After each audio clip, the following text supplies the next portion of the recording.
Bismillahirrahmanirrahim. Assalamualaikum warahmatullahi wabarakatuh. 11 kes COVID-19 ditempatkan dalam kategori 4, manakala 5 kes berada dalam kategori 5. Sementara itu, dalam tempoh 24 jam, 3 kes COVID-19 telah meninggal dunia, yang mana kesemua kes tersebut tidak dikategorikan sebagai kematian disebabkan COVID-19. Yang Berhormat Datuk Seri Setia Dr. Awang Haji Muhammad Amin Liu bin Abdullah, Menteri di Jabatan Perdana Menteri dan Menteri Kewangan dan Ekonomi kedua, memaklumkan perkara tersebut semasa sidang media situasi terkini jangkitan COVID-19. Sidang media berlangsung kemarin di Dewan Al-Afiah Kementerian Kesihatan. Sebanyak 1,393 kes baru telah dilaporkan yang membawa kepada jumlah keseluruhan sebanyak 126,109 kes. Daripada jumlah kes baru ini, 1,215 adalah hasil ujian ART yang telah dimuat naikkan ke aplikasi Bru Health, manakala 178 adalah dari hasil 1,551 ujian makmal RT-PCR yang telah dilakukan dalam masa 24 jam. Sementara itu, 2,314 kes telah disahkan sembuh yang membawa jumlah kes yang sembuh di negara Brunei Darussalam kepada 113,654 kes, manakala jumlah kes aktif ialah sebanyak 12,262 kes. Pada masa ini, kadar pengisian katil di pusat-pusat pengasingan di seluruh negara atau bed occupancy rate ialah sebanyak 5.4%. Dalam pada itu, 195 kes aktif sedang menerima rawatan di pusat-pusat pengasingan dan hospital-hospital, manakala seramai 12,065 kes positif kini sedang menjalani pengasingan diri di rumah.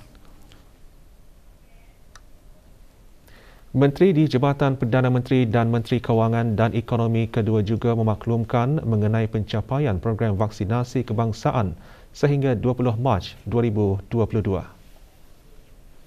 Program vaksinasi kebangsaan bagi mereka yang menerima 3 dos vaksin ialah 59.8% dari keseluruhan penduduk di negara ini.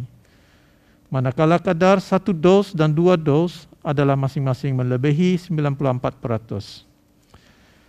Bagi sekatan pergerakan yang dijalankan dari jam 12 malam hingga 4 pagi, alhamdulillah tidak ada pelanggaran arahan, telah dikeluarkan denda kompaun di seluruh negara.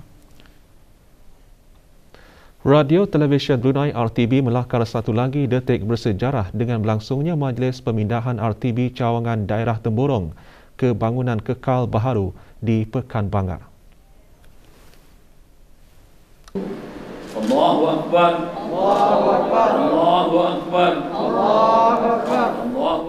Perasmian bangunan tersebut disempurnakan oleh Yang Berhormat Datuk Seri Setia Haji Awang Abdul Mukti bin Haji Muhammad Daud, Menteri di Jabatan Perdana Menteri.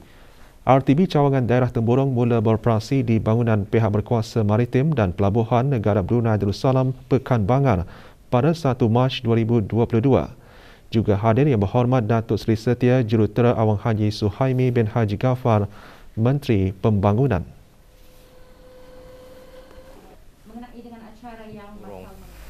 Dengan adanya bangunan baru ini, mudah-mudahan segala tugasan Cawangan Daerah Temburong dapat dilaksanakan dalam suasana yang lebih selesa, dan di samping itu akan dapat membisaikan dan meningkatkan lagi mutu persembahan Radio Televisyen Brunei, khususnya pemberigaan berbagai aspek-aspek semasa dan tempat-tempat menarik di daerah Temburong ini. Bersempena Hari Jurukur Sedunia, Jabatan Ukur Kementerian Pembangunan petang kemarin mengadakan majlis kesyukuran. Majlis diadakan di Masjid Al-Salihin, Kompleks Bangunan Jabatan Perdana Menteri. Hadir Yang Berhormat Datuk Seri Setia Jurutera Awang Haji Suhaimi bin Haji Ghaffar, Menteri Pembangunan. Majlis diisikan dengan sembahyang fardu asar berjemaah, bacaan surah Yasin, doa pelindungan COVID-19 dan doa kesyukuran. Juga hadir Datuk Seri Paduka Arkitek Awang Haji Marzuki bin Haji Mohsen, Timbalan Menteri Pembangunan.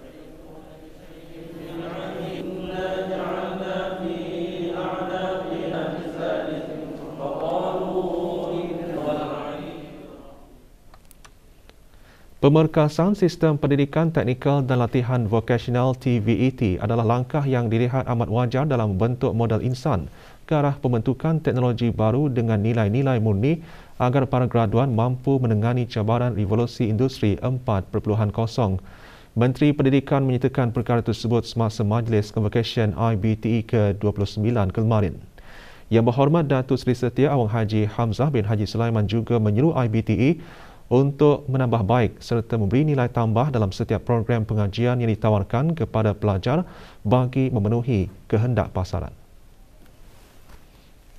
Jaringan kerjasama dengan industri perlu dipergiatkan untuk membuka peluang latihan yang lebih luas, khususnya dalam bidang-bidang tertentu yang kritikal bagi melahirkan tenaga kerja yang berkemahiran tinggi di negara ini.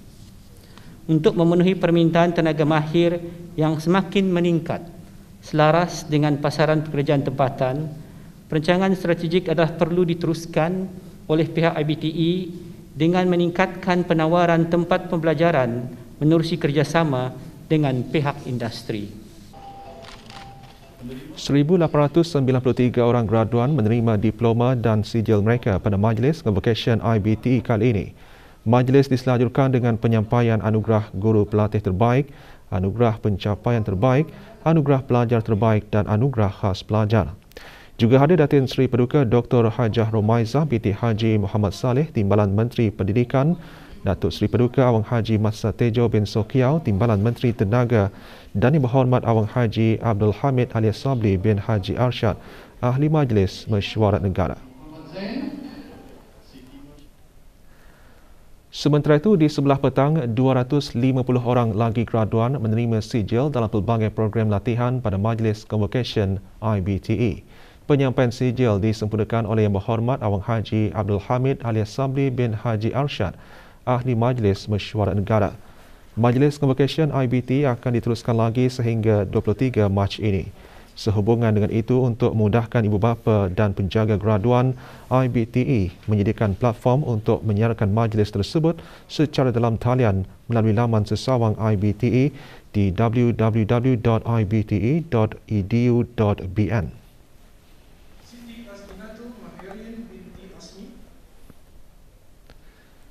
Sempena Hari Hutan Antarabangsa 2022, Kementerian Sumber Semula Utama dan Pelancongan melalui Jabatan Perhutanan kemarin mengadakan acara penanaman pokok di kawasan hutan simpan Andulau, Sungai Liang, daerah Belait. Menyertai aktiviti Yang Berhormat Dayang Khairunisa binti Awang Haji Ash'ari, Ahli Majlis Mesyuarat Negara. 213 anak pokok tempatan jenis spesies ruranang ditanam. Acara merupakan inisiatif Kementerian Sumber Semula Utama dan Pelancongan ke arah mendukung mencapai sasaran negara dalam melaksanakan garis panduan protokol hijau serta usaha mencapai sasaran dasar kebangsaan perubahan iklim negara Brunei Darussalam.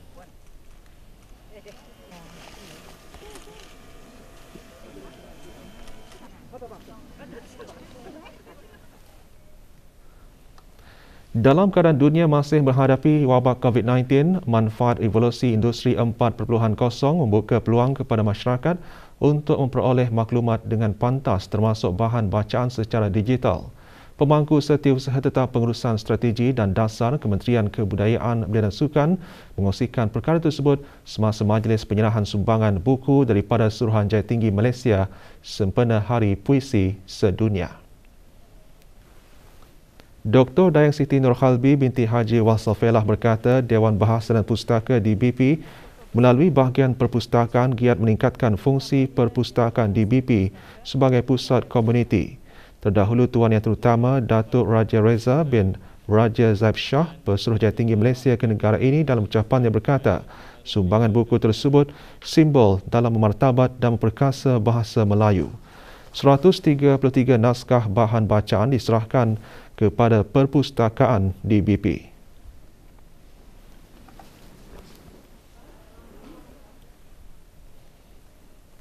Lebih 150 orang peserta menghadiri siri Kongres Antarabangsa Bahasa, Sastra dan Budaya Melayu bagi sesi kedua sempena Bulan Bahasa. Siri Kongres Anjuran Dewan Bahasa dan Pustaka Brunei berlangsung kemarin secara maya. Antara yang menyertai Dr. Siti Nurhalbi binti Haji Wahsel Felah, pemangku setiausaha tetap pengurusan strategi dan dasar Kementerian Kebudayaan, Belia dan Sukan.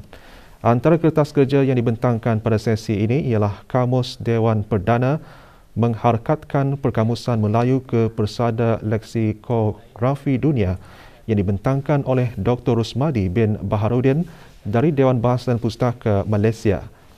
Orang ramai boleh mengikuti sesi siri Kongres seterusnya esok pukul 10 pagi secara maya. Tuan-tuan dan puan-puan yang 20 orang pegawai pasukan polis Diraja Brunei akan menyertai program pembangunan eksekutif Pegawai Pengurusan Pertengahan EDP MMO. Program dikenalikan dengan kerjasama pasukan polis Diraja Brunei dan Institut Kepimpinan Inovasi dan Kemajuan ILIA Universiti Brunei Darussalam UBD. Program yang akan berjalan selama 6 minggu itu antara lain bertujuan meningkatkan pengetahuan dan kemahiran peserta dalam bidang tertentu bersesuaian dengan kepimpinan, inovasi dan kemajuan. Di akhir program, para peserta dikehendaki menghasilkan kertas dasar dan mengenal pasti gaya kepimpinan serta mengetahui peluang yang boleh diaplikasikan dalam merealisasikan Wawasan Brunei 2035.